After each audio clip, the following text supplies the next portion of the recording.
It's been a while since we've done one of these videos.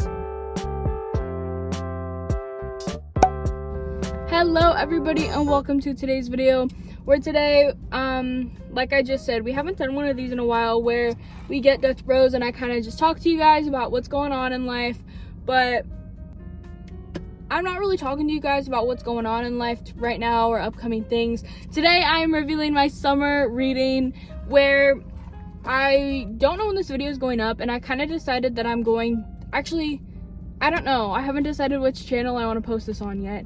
I can't decide if I want to post it on my behind the scenes channel or my main channel, so wherever I post this, thank you for being here.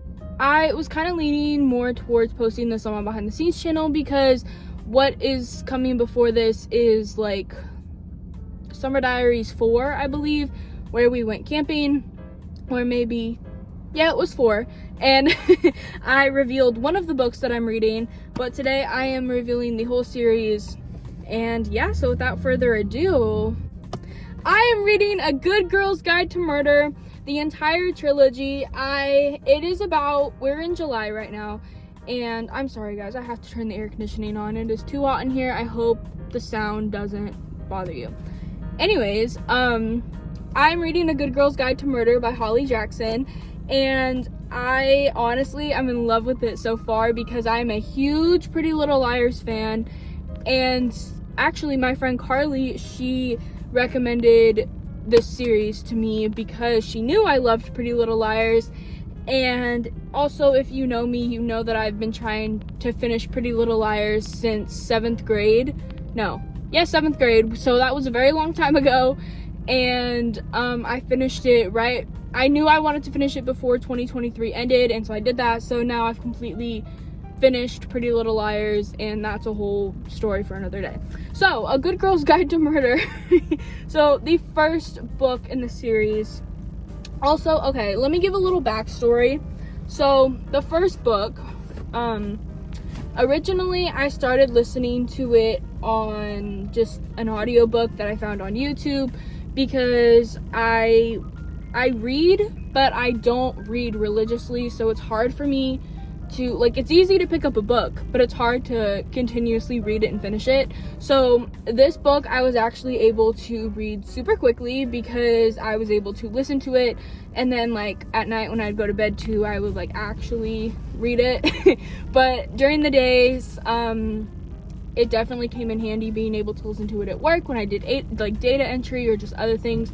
So yes, I guess I'll go through like all of them, say my comments on them so far. I mean, this is the only one I've finished completely. I'm on the second book, Good Girl, Bad Blood, right now. I think my phone may be overheating because the screen just dimmed. So we're gonna try and make this quick. So, sorry, I had to give my phone a little bit of a break and put it up against the AC because it is overheating just a little bit.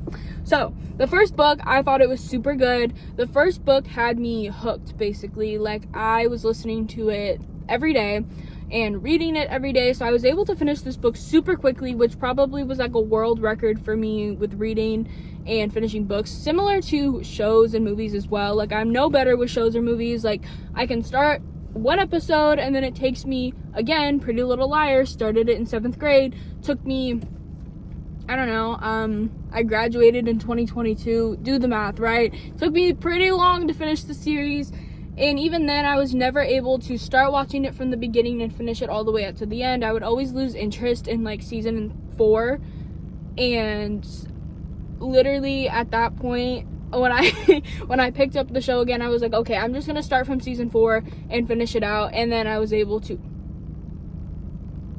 sorry, side rant, I just saw a work car drive by, and that I don't think it was my new like people, but it was definitely somebody, and I was like, I feel like I'm going to see somebody from work out driving around today, and I just saw somebody drive by. Anyways, so, I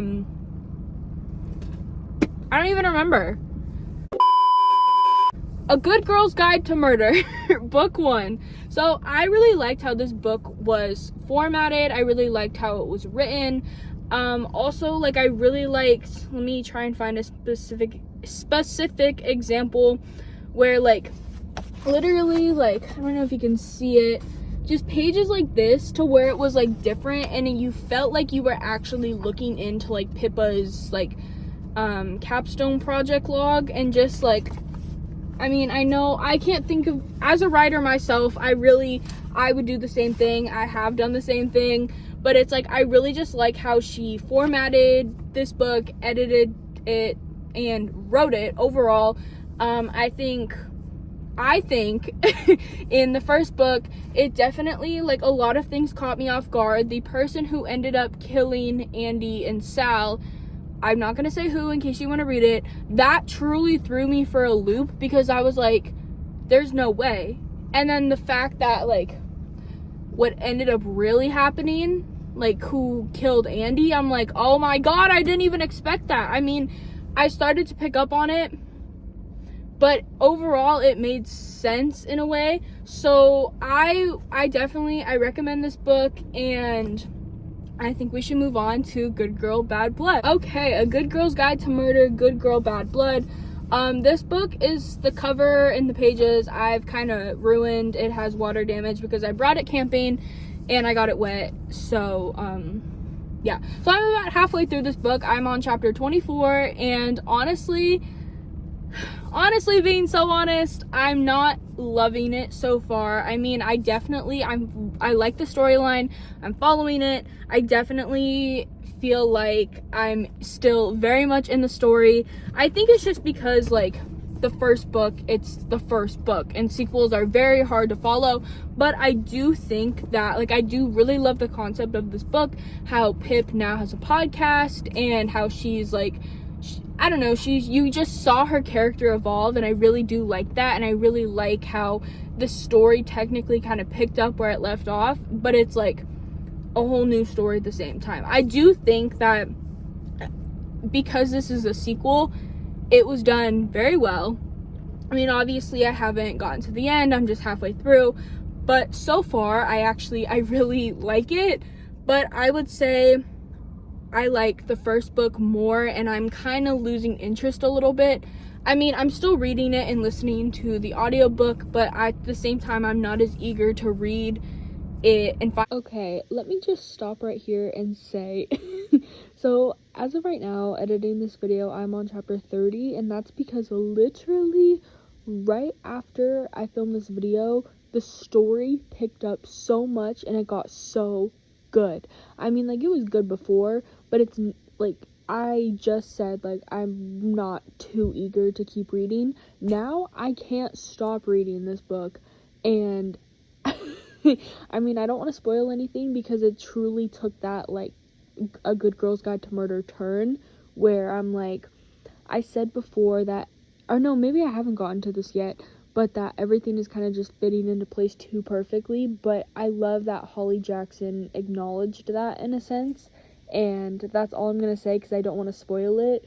But if you've read this book and you want to talk about what I'm possibly getting at, that how she acknowledges it about halfway through, leave a comment, we'll chat. But I just thought I would add this in here to say that Good Girl, Bad Blood has some extra points now, and I'm really into it. Find out what happens next as the first book, and mainly because everything, like, this book is reminding me that it's a fiction book, in a sense that everything is just falling into place, to where in the first book, like, with what happened with Barney, right, just using it as an example, like, that was a huge tragedy thing, and I had so much anger to certain parts in the first book, to where in this book I'm like, I haven't gotten to that point yet, and it's almost just like I'm watching the story fold out, if that makes any sense. I'm watching the story play out, and I mean, I like it, and I think it's very well written. I love the cover. I literally obsess over the cover. I'm so sad that I ruined it, but it's reminding me that it is just a fiction book with a storyline, that these things didn't actually happen, and when things like make sense. I mean, there are some parts with the suspense buildup that I do like, but at the same time, I feel like I've said this so many times already that it's just things are fitting together too perfectly in a sense to where I'm like, okay, like, yeah, I mean, it's a book, it's going to, but it's not like the first book where it's like, oh my god, you know? Well, I think that's really all I have to say on that. And then that brings us to the third book, which clearly I have not started yet. This book is literally still so crisp. It is so crisp. Ooh. I love the cover as this too. I think it's very intriguing. I've heard some things about this book where it's like apparently like not halfway through, but like part 2 of this book, it's like Pip does something that's like detrimental and it like makes a lot of people mad. I don't know. And so now I'm like very intrigued to read this book. Going back to Good Girl Bad Blood though, Carly, she's the one who recommended this series to me, she said she only got 7 chapters into this book, and I honestly kind of see why. I mean, it's definitely, how can I describe it? It's a slow build that everything fits perfectly, which there's nothing wrong with that, but it's just that sequel curse, you know? But the third book, I have nothing to say on it besides that I'm very excited to read it. I'm really hoping that I can finish out this series before summer ends. When does summer end? In what is our time frame that I come back and I talk about all 3 books again, and I now have read all of them and done an analysis and watched YouTube videos to get closure. What is that to me?